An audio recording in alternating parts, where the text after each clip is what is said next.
Hello दोस्तों, आज हम लोग प्रश्नावली 3.3 का प्रश्न क्रमांक 1 का चौथा प्रश्न करेंगे। फिर अगले वीडियो में पांचवा और फिर अगले वीडियो में छठा करेंगे। हमने इससे पहले 1, 2 और 3 कर लिया है। तो अगर आपने मेरा उस वीडियो को नहीं देखा है तो आप ज़रूर से प्लेलिस्ट में जाके देखें। हमने बहुत ट्रिकी वे में सारे क्वेश्चंस को बताया है ताकि आप उन्हें एक बार देखने के बाद अच्छे से कर पाए। चलिए हम लोग इस वीडियो में इस प्रश्न को सॉल्व करते हैं और इसे भी हम लोग एक ट्रिक के माध्यम से आसान करके सॉल्व करेंगे। ये हम लोगों को दिया है।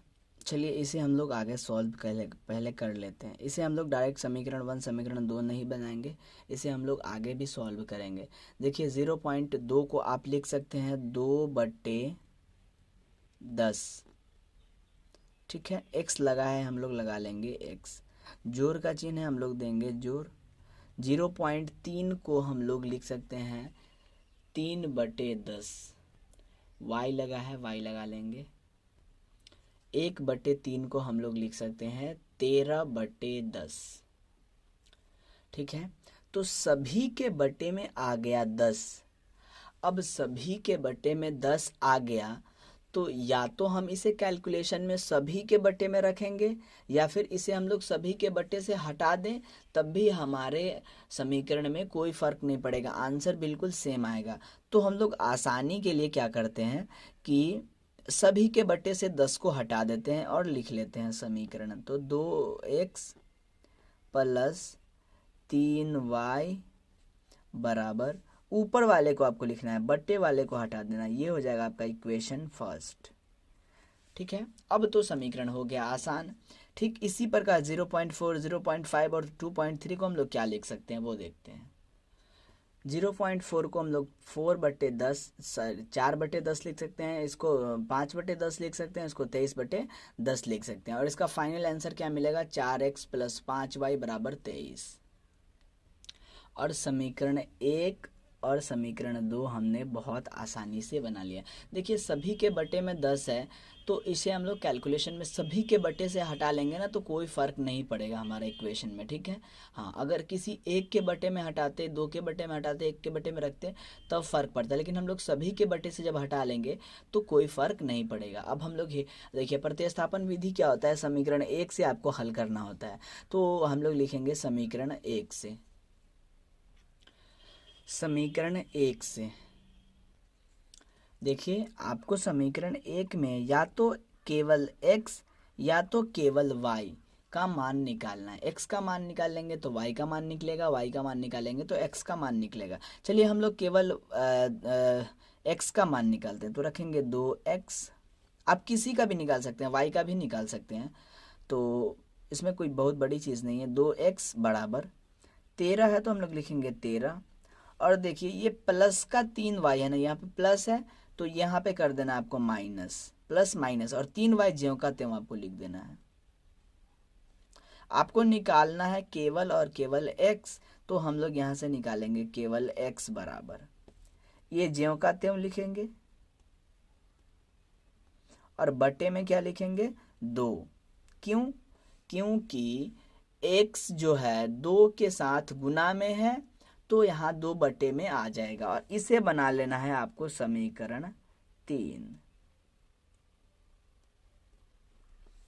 और अब आपको हेडिंग लिखना है समीकरण 3 का मान समीकरण 2 में रखने पर। ठीक है, समीकरण 1 का काम हमने यहाँ पे किया, तो अब समीकरण 2 का काम करेंगे। ठीक है, या फिर आप हेडिंग में ये भी लिख सकते हैं x का मान इतना समीकरण 2 में रखने पर, या फिर आप लिखेंगे, देखिए समीकरण 3 का मान समीकरण 2 में रखने का वही मतलब होता है कि इसमें जो ये x है ना, इस x के स्थान पे आप 13 - 3y/2 ये रखेंगे। ठीक है, वही होता है। चलिए अब हम लोग लिखते हैं समीकरण 3 का मान समीकरण 2 में रखने पर, और आपको समीकरण 2 हमने यहाँ पे उतार लिया है। ठीक है, आपको भी ऐसे ही अभी सभी चीज़ों को आपको नोट करते हुए चलना है।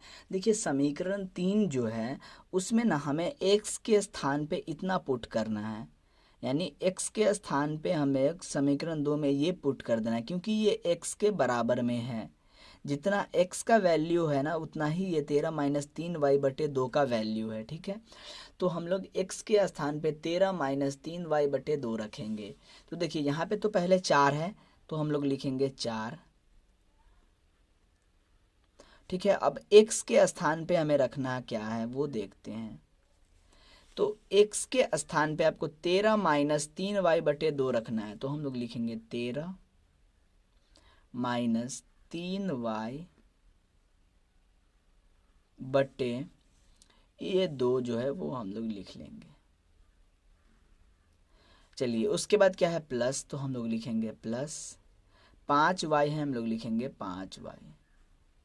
बराबर में जो चीज़ें हैं उसको ज्यों का त्यों लिख देना है। ये हो गया हमारा। अब हम लोग इसको आगे धीरे धीरे बढ़ाएंगे और सॉल्व करते जाएंगे। 4 है, अब इस 4 का गुना सभी में हो जाएगा, तो 13×4 = 52 प्लस है यहाँ पे और यहाँ पे माइनस है, तो प्लस माइनस होता है माइनस, आपको चिन्ह का गुना आना चाहिए, ठीक है। 3×4 हो गया 12, वाई लगा है उसमें तो हम लोग लिख लेंगे वाई। बटे में क्या है 2, तो हम लोग लिखेंगे 2। जोड़ है हम लोग लिखेंगे जोड़ 5y। बटे में हम लोग कर सकते हैं 1, बराबर हो जाएगा 23। अब ये क्या है भिन्न का जोड़, बहुत आसान है इसे सॉल्व करना, तो हम लोग इसको सॉल्व कर लेते हैं। 2 और 1 का हम लोग LCM लेंगे तो 2 होगा। 2 में 2 का भाग होगा तो ये ज्यों का त्यों रह जाएगा, क्योंकि 1 और 1 का गुना 52 - 12y में होगा, तो सेम टू सेम रह जाएगा 12y। जोड़ है हम लोग देंगे जोड़। अब 1 का भाग 2 में होगा, 2 बार कटेगा, उस 2 का गुना 5 में होगा, तो 2×5 = 10। भिन्न का जोड़ तो आता ही होगा आप लोग को, बराबर 23। या हम लोग आगे बढ़ेंगे। अब देखिए माइनस का क्या है 12y है और प्लस का क्या है 10y है, तो माइनस की संख्या बड़ी है, तो माइनस की संख्या बड़ी है तो माइनस, और 2 बड़ी है तो 2, और y लगा है तो y।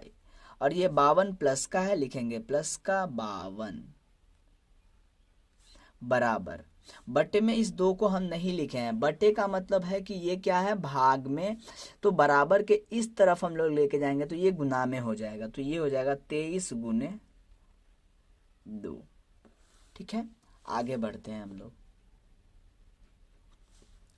-2y बराबर, देखिए 23 दूना क्या होता है 46, ये तो हमारा ये हो गया।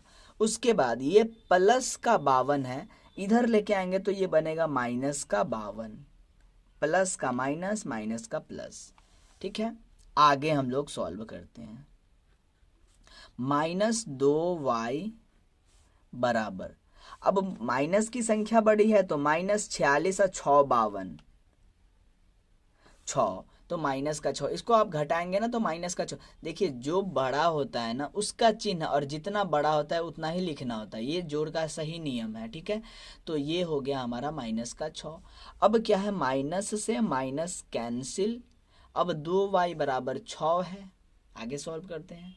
आप इतना का ना स्क्रीनशॉट ले लें, या फिर आप स्टेप बाय स्टेप ना नोट करते चलें, ठीक है। स्क्रीनशॉट लेने का झंझट खत्म रहेगा। अब यहाँ से हम लोग केवल y का मान निकालेंगे, तो y बराबर क्या होगा 6 के बटे में चला जाएगा 2।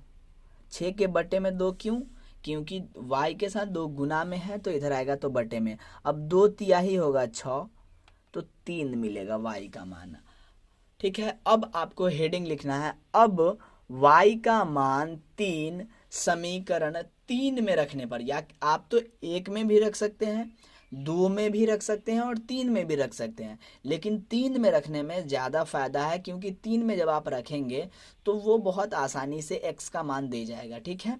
तो अब हम लोग हेडिंग लिखेंगे, y का मान तो हमें निकल गया है, आपको ना प्रतिस्थापन विधि में ना आपको रखने में कैलकुलेशन सही करना है, बाकी सारी चीज़ें आप अच्छे से कर पाएंगे, ठीक है।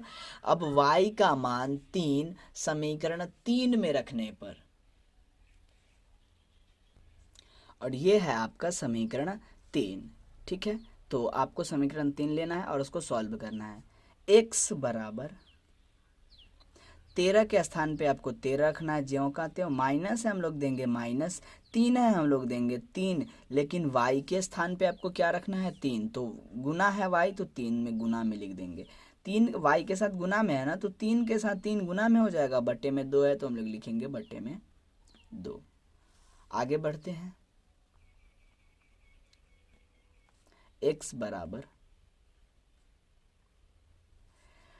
13 माइनस 3 तिहाई 9 और बटे में हो जाएगा 2, या x बराबर 13 में से 9 जाएगा तो बचेगा 4 और बटे में है 2, तो 2 दूनी 4, 2 बार में कटेगा ये, तो ये मिला x बराबर 2। अतः x बराबर 2, अतः x बराबर 2, y बराबर 3, और ये हो गया आपका आंसर।